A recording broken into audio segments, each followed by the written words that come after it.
Sims Walker, knocked down. Oh my God! Davis is going running all the way back. Auburn's going to win the football game. In trouble. He's going to be sacked. No, gets away.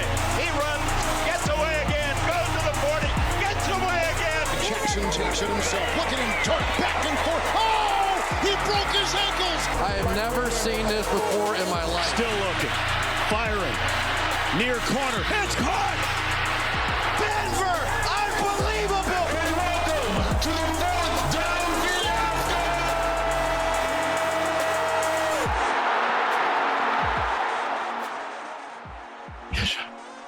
Hello and welcome to another episode of the Fourth Down Fiasco, your go-to podcast for all things football, including the European League of Football, which has their championship game this weekend.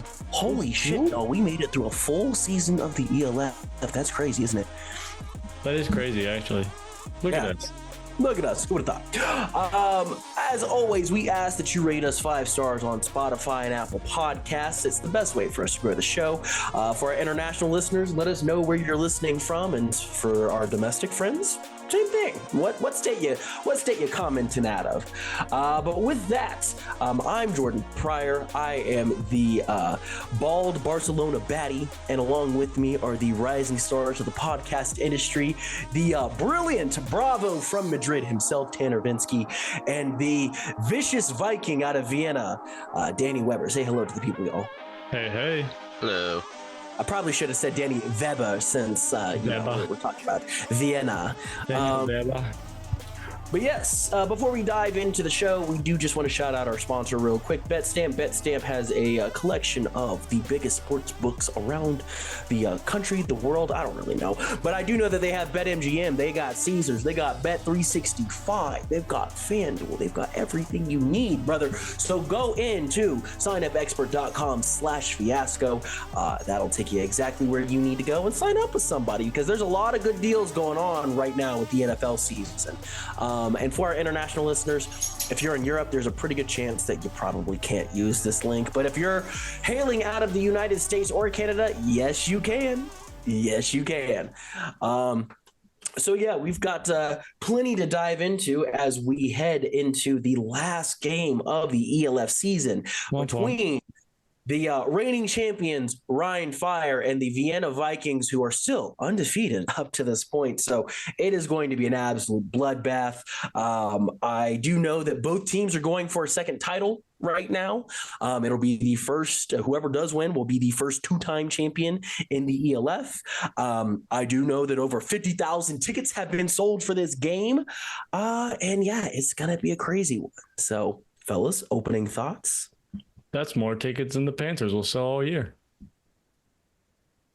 Obviously, the Carolina Panthers, because Vroslav has single-handedly already beat the Carolina Panthers home season sellout record. So I will say, in reference to the Panthers, when I went to the game, the stadium was like 80% full. People were overblowing. Yeah, they were overblowing how empty the stadium was. Okay. But after losing 26-3 at home, they're probably not going to fill 80% of the stadium again. No, probably not. But, if we don't have any other opening statements, I do just want to say we were supposed to play a clip. I sat down with quarterback Ben Holms of the Vienna Vikings last week and completely forgot to post about it. So real quick, I do want to just kick it to his thoughts on how the Paris playoff game went, because a lot of what he mentions we can talk about in this episode as keys to victory for them. So you had one job. What's up, everyone? It's Jordan with the podcast. I have the opportunity to have a quick chat with Ben Holmes, quarterback of the Vienna Vikings. Ben, I don't want to take up too much of your time, so I want to dive straight into these questions. You went for 385 and 6 total touchdowns. What facets of the offensive game plan do you attribute to that success? And also, what did you see out there from Paris that allowed for such gaudy numbers? Well, going into the game, we either thought one of two things. Either Paris was going to play us man or they were going to play a zone game with us. And if they were going to play a man game, we knew we were going to take our shots. And we were going to try and, win the one-on-one battles with our receivers. We felt like our matchups were in our favor. And we were going to stretch the ball downfield. So they came out, they tried to play a man game. And our receivers and, O-line did a great job of protecting their blitzes, holding their stout front. And our receivers just made really good plays, play in and play out, and we were able to be successful in the pass game when they wanted to play man up football. Right on, right on. Well, we're talking about how incredible the offense was. What can you say about teammates Reese Horn, Noah Toure, and Beer Bomber? All three of those dudes have been so dominant in their respective roles and have really been thriving under this offense. What do you have to say about your boys? Yeah, Noah Toure is a special talent. He comes from Salzburg, and when I first got here, I saw him running routes, and the way he moves, the way he gets in and out of his breaks and his speed, I was like, how is this kid over here in the hills of Salzburg and not at some Division I football program? He's an exceptional talent. He's as close as to an American receiver as you can get, so that's always helpful when he's a homegrown. Beer Bomber, he's just a mountain of a human being. We use him kind of like a Travis Kelce type, and he's just so much bigger than 98% of DBs that he's playing against, and you just give him a ball anywhere and he's going to go up and get it, and you just got to trust the fact that he's going to get open, and even when he's not open, he's still open. And as a quarterback, sometimes it's hard to do, but you just got to trust it, and make sure he's going to come down with it, and he 99% of the time comes down with it. So just give him a good ball anywhere in his area, and he's going to come down with it. And then Reese, he's the ultimate competitor. He's a true professional. Week in and week out, he comes to work. He's the best receiver in the league, in my opinion, hands down. And it's great having him on the team. He's been a great addition to the team as well. Great teammate, helps the younger receivers, perfect their craft and really hone in as well. But then, also we got Jonas Schutz and Kimmy, and also Schackemeyer. All three have been, proven to make huge plays throughout the season. Kimmy with a big touchdown yesterday, and Jonas with a couple big first down catches as well. And, Shockey, he was open, a bunch of times yesterday, but for whatever reason, I decided to use my legs. But, I think our receiving crew is, if not the best, one of the best in the league. So love it, and love that you're showing love to everyone on the offense. Lastly, you added a new element to your game this past Sunday by racking up 70 yards rushing and a touchdown on the ground. This is the first that we've really been able to see you take off. Was there something specific that Paris was doing out there that allowed for such success on the ground from you? And is this something that you've always had in your bag? Yeah, Paris plays with a four-man front, and that linebacker, he's asked to do a lot. And then kind of throughout the game, I'm, in my ear as well with Coach Max, there's nobody in the box for me. And that was not really in the game plan at all. It was just kind of something I saw and felt throughout the game. And, if you look back to my younger years, I was pretty much just a scrambling quarterback, run around, and as I gotten older, I just developed, into a better passer. So I really hadn't needed to use my legs as much. But it's always kind of been in the back pocket, if you will. And throughout the week, I just kept hearing, Ben Holmes can't run, Ben Holmes can't do this, Ben Holmes whatever. He's just a passer, and some of those guys must not have been watching enough film, because I rushed for a lot of yards in JUCO and high school, and at Tarleton I ran for some yards too. So it's always been in the back pocket. I always like to think I'm a young athlete, but as I get older, I just don't really see the need to be a scrambling quarterback anymore, but I can still do it. So. Right on. Well, Ben, I appreciate your time. Thank you so much. And let's kick it back to the live recording that we have going on with the fourth down fiasco. All right, and we are back. And yes, potential MVP Ben Holmes definitely said that I need to watch more film. And hey, at least I know that he read my article. Yeah, he took that one to heart. He said, Jordan, I don't run enough for you? Okay, let me run for a touchdown and 70 yards. Hey, dog, I'll take it. You know what? At the end of the day, every Spider-Man, every Spider-Ben needs a JJ Jameson out there, you know? So I'll continue running the Daily Bugle and spewing out a bunch of bullshit, and he can keep winning. And one of these days, he can thank me for his success. Yeah, not Danny, since you said that I should come on here and apologize. I said you need to issue an apology, and you're like, no, I'm going to be the bad boy. Hey, man, you know, so I told you I was the Barcelona Baldy Batty, you know, so I'm bad. Who wants to be Peter Parker when you can be Eddie Brock anyways, right? Man literally prayed for that guy's death, all right? Oh, my goodness. Genuinely, though, Ben, I'm sorry that I was unfamiliar with your game. Damn, I didn't know your game was like that. But I will say, yeah, I didn't know your game was like that.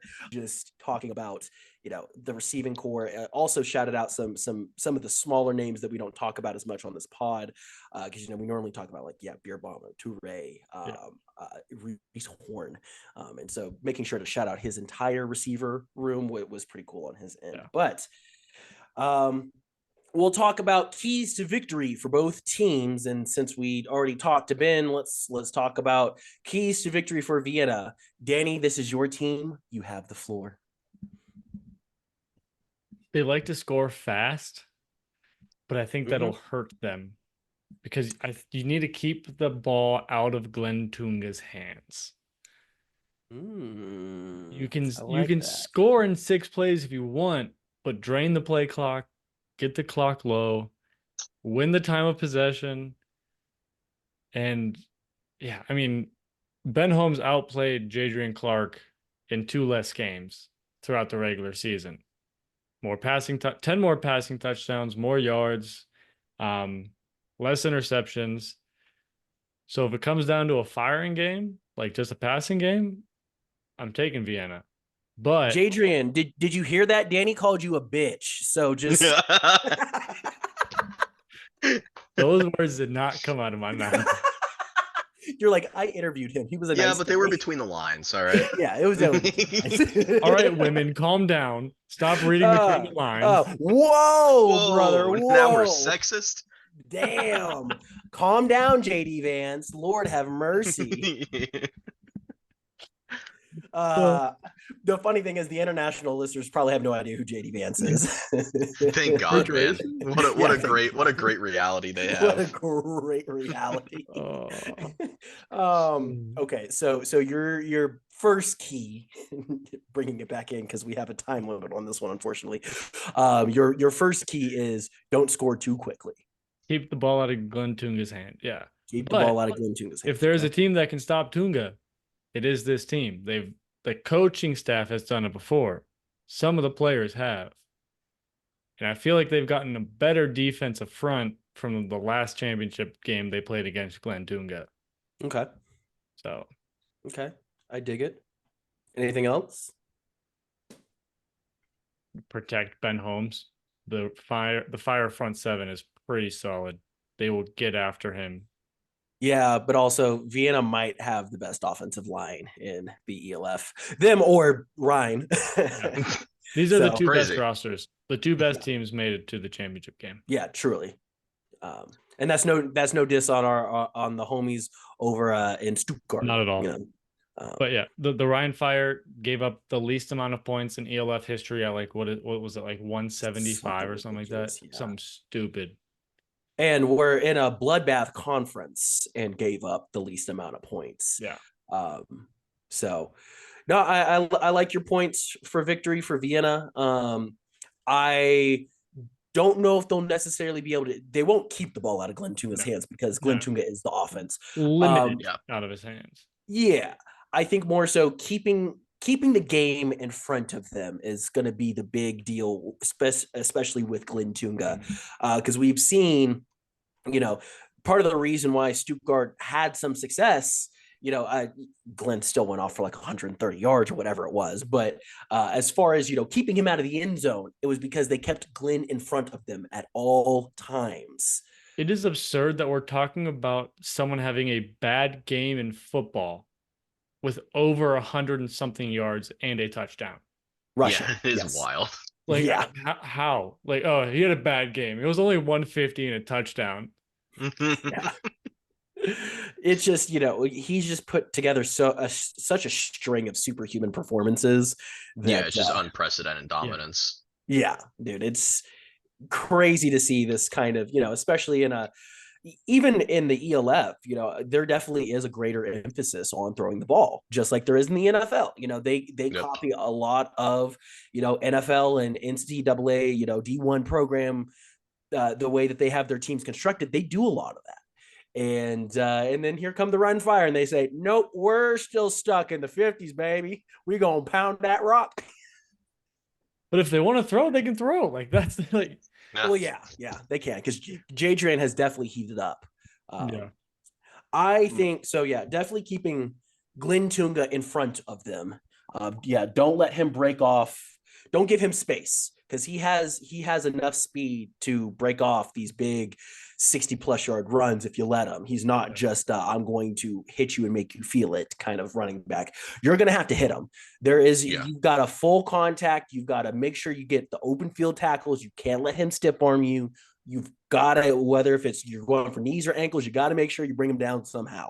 If you go low, he'll just jump over you. Yeah, true. Yeah. God, he's such a beast. I would say that even more than that, yes, keep him in front of you, just like Stuttgart did, but also you gotta make Jadrian work for it, because we've seen with other teams that Glenn Tunga gets on a roll and then Jadrian gets on a roll, and dude, whenever they're in tandem together, this team's unstoppable. Yeah, truly. But we've also seen it, and why Stuttgart almost won that game was because they were making life hell for Jadrian Clark.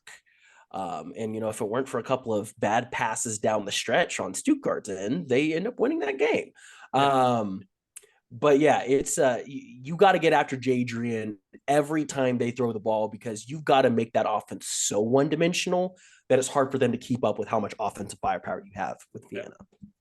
Just keep your safeties high. Don't let players get behind you. Stuff the box.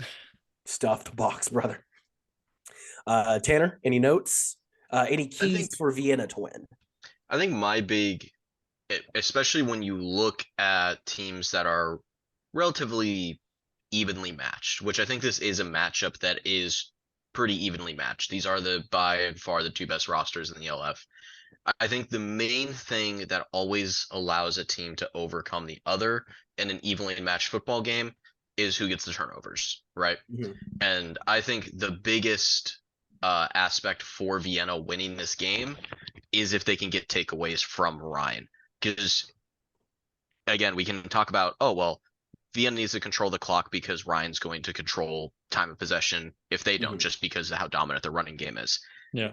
You're not going to be able to do that without timely turnovers. If you don't turn over the ball at all, you're not winning the time of possession battle against Ryan. They're just going to run it down your throat, and that's going to be it for you.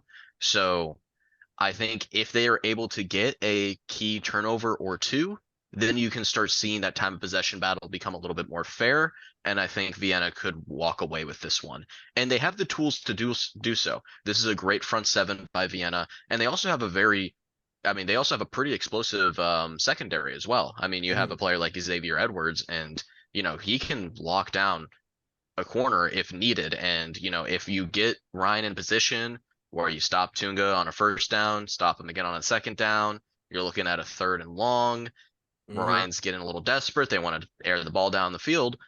You could easily see a situation where Edwards gets a takeaway there. And if that could be the difference between a win and a loss for Vienna. So my main takeaway and my main key of victory for them is just getting at least 1 or 2 turnovers. And if you can do that, you put the odds a lot further into your court than you do for Ryan's court.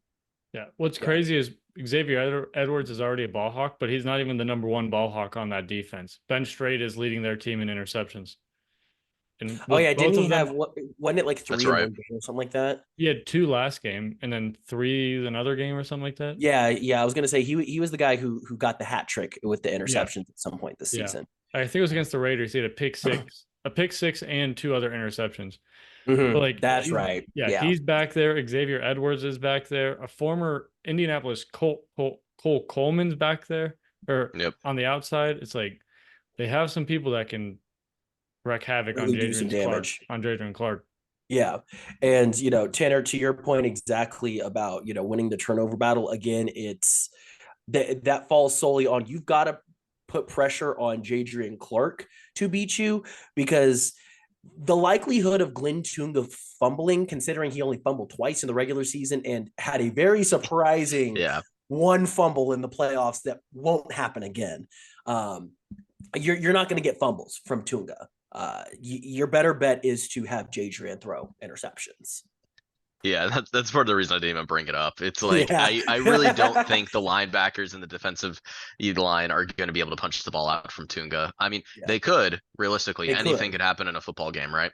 I don't see it, because Tunga is just that dominant of a running back, and he's so careful with his possession of the ball that it's going to be I think getting a turnover off of a timely fumble is going to be a much bigger ask than picking off Jadrian Clark. Yeah. In 256 rushing attempts this year, Glenn Tunga has 2 fumbles. Ridiculous. Cool. So he's, basically 1 per every 100, you can probably maybe get a fumble out of him. 1 for every 127 ish. 127. Yeah. Well, I'm just thinking like maybe once he hits 300 carries, he'll fumble that. Then you could get one. Yeah. Yeah. So, we got some time.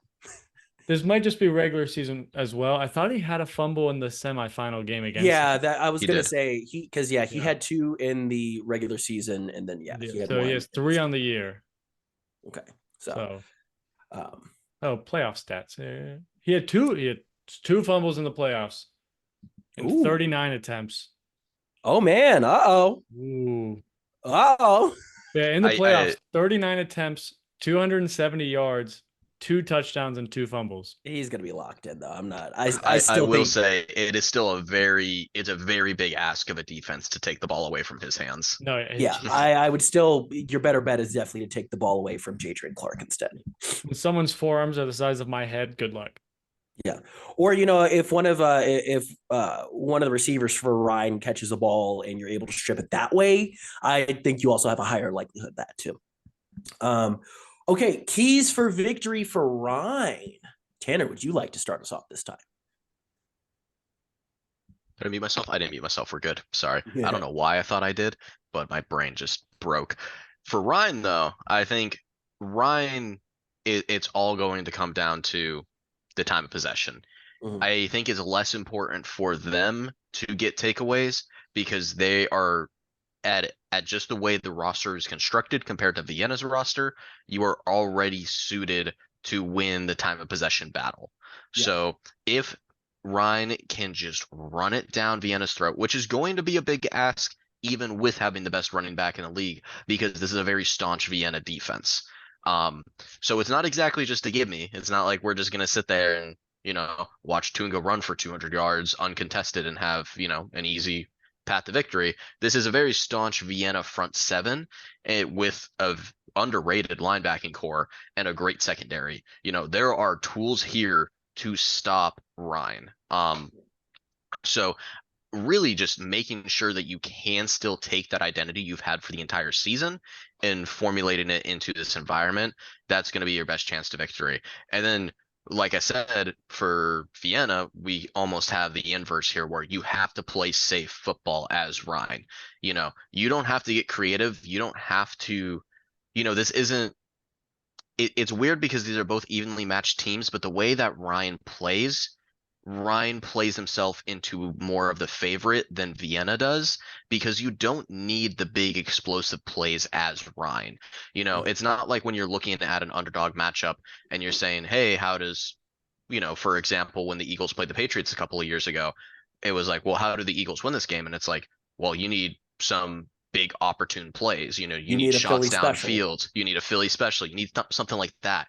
You don't need that as Ryan in this matchup. You need to just play smart, conservative, safe football, and you're going to walk away with a victory. So that just comes down to limiting turnovers, playing safe with the ball. You don't need to take the big shots downfield. You're going to be driving down the field anyways.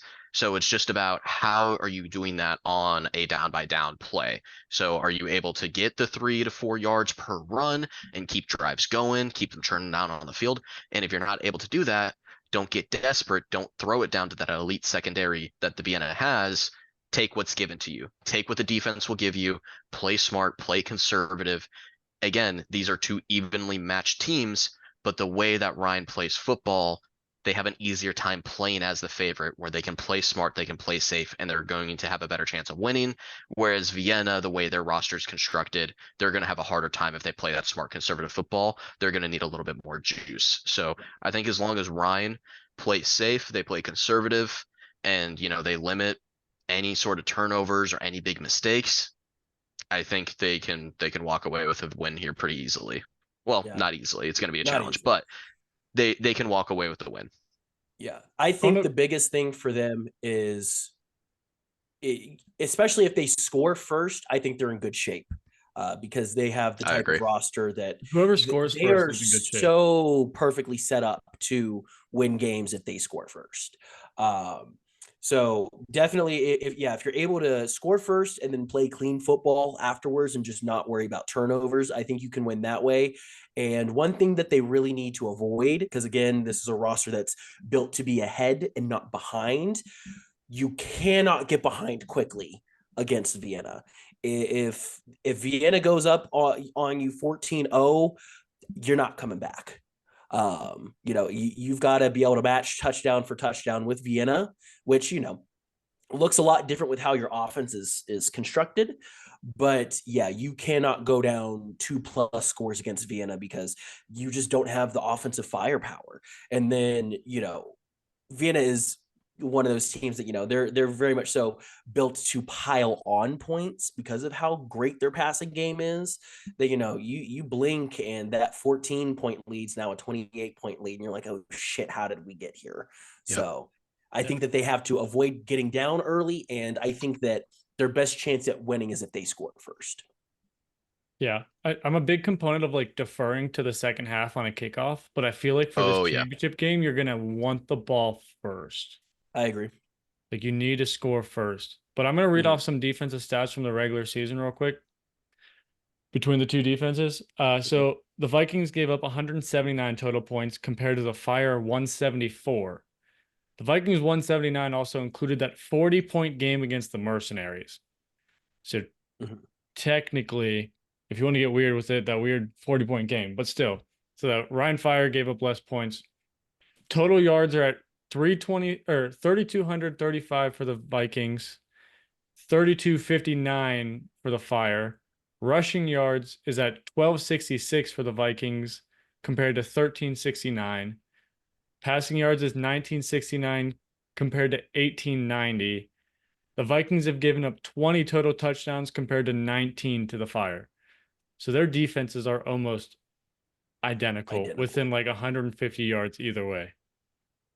That's crazy. Yeah. Yeah. I think another really big thing is there's going to be a lot of pressure on that Ryan secondary this game because as we've learned, number one, Ben Holmes has legs. Wow. So, and he doesn't seem to get rattled by pressure. I've seen him take some shots. He gets back up, he goes and he throws darts, and that's just what he does. He's just so cool, calm, and collect. Doesn't get rattled by much. So I think even if you're blitzing him, it's not going to do much. Your better bet, which this is a scary thing to bet on, is your secondary has to figure out a way to stop Noah Toure, to stop Reese Horn, to stop Beer Bomber. And is Jordan coming back? Is Bois coming back? I need to talk to him again, but last time I talked to him, they're gonna have a set of plays for him. And honestly, even if he's there just to be a decoy, like that's just another person on the field you have to worry about. I was like, what are you gonna do? Just run down the sideline? I was like, even then, if you run down the sideline, you're gonna draw that safety with him. Yeah. Like who are you going to double team with Jordan Bois, Noah Torre, Florian Bierbaumer, and Reese Horn on that field? Along with their running back. Like, you can't. Everyone's gonna have to go one-on-one when you line up 5 wide with that team. Now, of course, if there were a secondary in the ELF who has even the slightest glimmer of hope of being able to do it, it would be this Ryan secondary. Well, and Schultz shoots. I forget the number 14. I think it shoots. Yeah, number 14 for Vienna. They're like wide receiver 4. He's been playing well. But yeah, if there is a secondary that could do it, it would be Ryan's, just because, again, they've got the 3-headed monster in Amari Williams, Jansen, and Tony Anderson.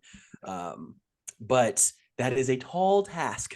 That is a very tall task. But if Jordan Bois can play, he said he's going to model his game after Tyler Lockett, where he catches the ball and hits the dirt.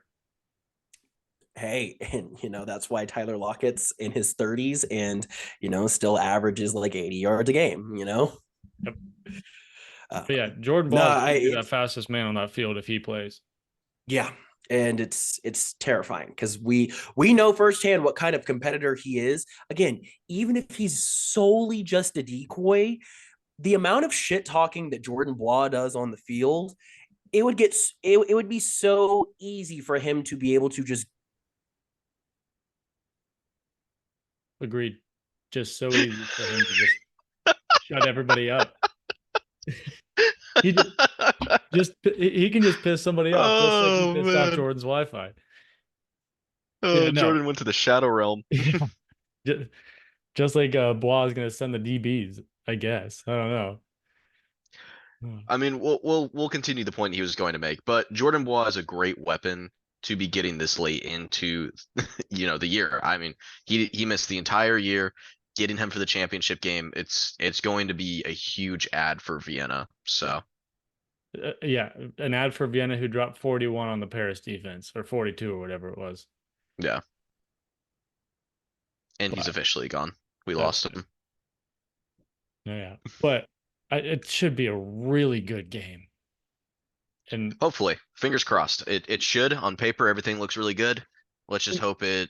Honestly, though, like even if someone blows it, even if someone wins by 21, with the rosters these teams have, that 21 should still feel like a good game.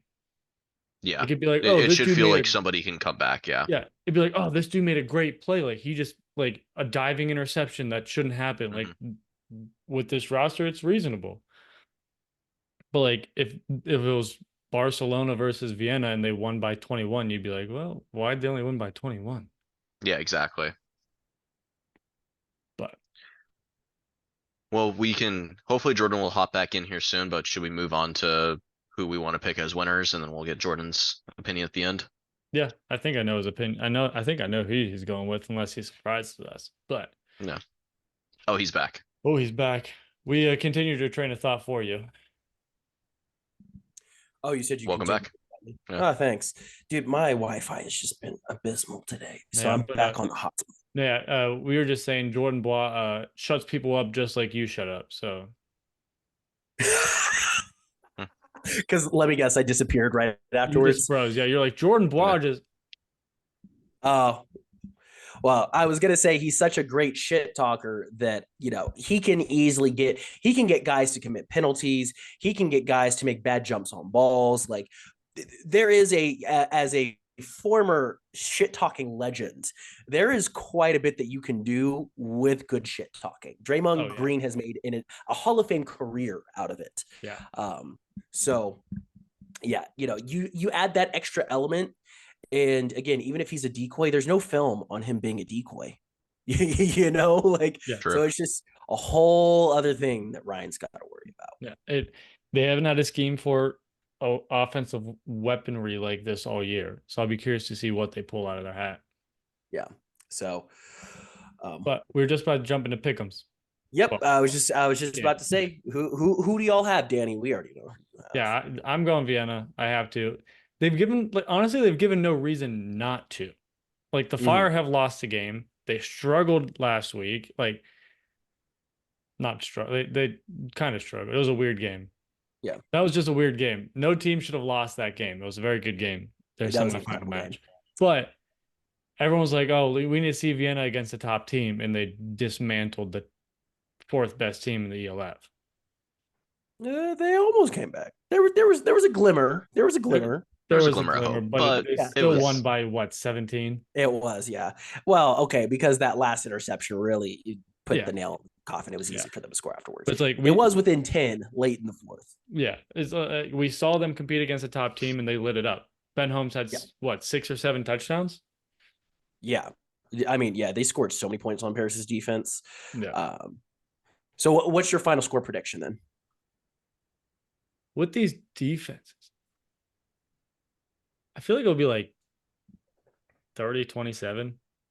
30-27. Wow, you're going a little more high scoring. Okay. Yeah. Okay. I feel like these offenses are more powerful than the defenses. Fair enough. Tanner? I'm in a similar actually score range. I'm gonna go 28-24. I almost did that. Yeah, and I'm gonna go in favor of Vienna. And it's weird because I think on paper I like Ryan's team more. And I like what I've seen from Ryan a lot this season. But Vienna has just utterly dismantled every opponent that's come in front of them. And this is easily their best challenge yet. This is even as good as Paris has been, I think Ryan and Vienna are definitely a step above them. So this is the first time that Vienna actually gets to play an opponent that's on an even playing field, at least in my opinion. So I'm excited to see how they handle it. But just when you look at the talent top down on this roster, and I know you can say the same about Ryan, but I just think the offensive capabilities that Vienna has, I don't think Ryan has those same offensive capabilities. And I think with just having the ability to just stay in a game no matter what happens because of how explosive your offense is, that's a lot to ask for a singular defense to take care of. Yeah. Again, if Ryan can keep control of game possession and they limit mistakes and they play smart football, I really don't see how Vienna can beat them. But it's really hard to play a consistent game of smart conservative football and keep the ball out of the other team's hands. So I just think with all of those factors in, I think Vienna gets the slight edge here. And we even saw it last week against Paris. I mean, Paris put up 18 points in the third, but Vienna put up 13 in the third and then 13 in the fourth. And so it's like Paris was clawing their way back in that game, but they just couldn't stop that offense. Yeah. And as good as Ryan's defense is, I think I see Vienna scoring 4 touchdowns here, and I'm not sure if I see Ryan scoring 4. That's fair. Yeah. That's fair. If you want a second, I would just say this game in front of 50,000 plus should be insane. Oh yeah, no, this is. I think regardless, we're going to get an all-time classic with this one. I have to be the contrarian here. We can't all three pick Vienna. That would just be wrong. Plus, since I'm already on the Ben Holmes hate train, unintentionally. I will say we only had 5 minutes left. Ben, oh no, I see the timer. Ben, if you're listening, this is me talking shit. Okay, if you score anything less than 4 touchdowns, brother, it was a weak performance. God, he's gonna go for like 6. I hope it just pops off for like 10. I know, yeah, just breaks the and then all-time just like tweets just at you on a tweet with no message. No words, just at Jay Pry the guy. I'd be so happy. But yeah, sure. Since I, already making myself the faux villain, I'm such a soft villain. I'm gonna go with Ryan on this one. Just because, dude, Glenn has truly not been truly stopped all season. And I just think that time of possession battle is going to be key. And I think that Ryan has done a great job all season of owning the time of possession battle. And yeah, I think that they score first, and I think that they just stay ahead, and that there's just not a whole lot else. My final score is going to be 23-21.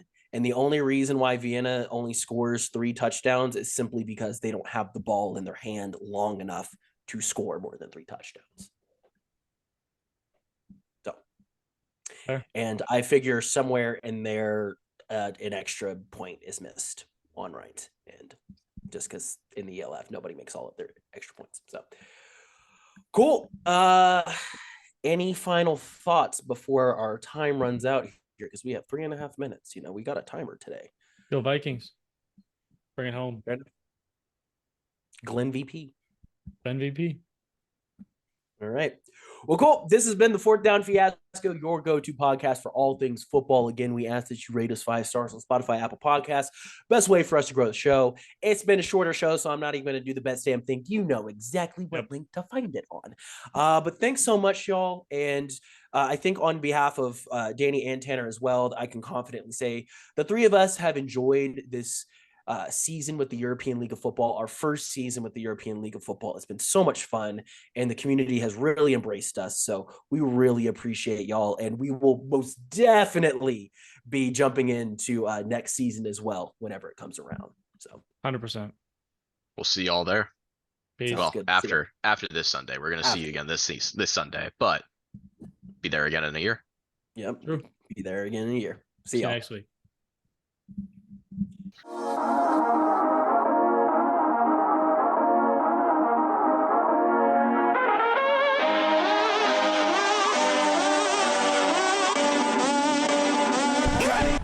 Well, I like school, and I like football, and I'm gonna keep doing them both because they make me feel good.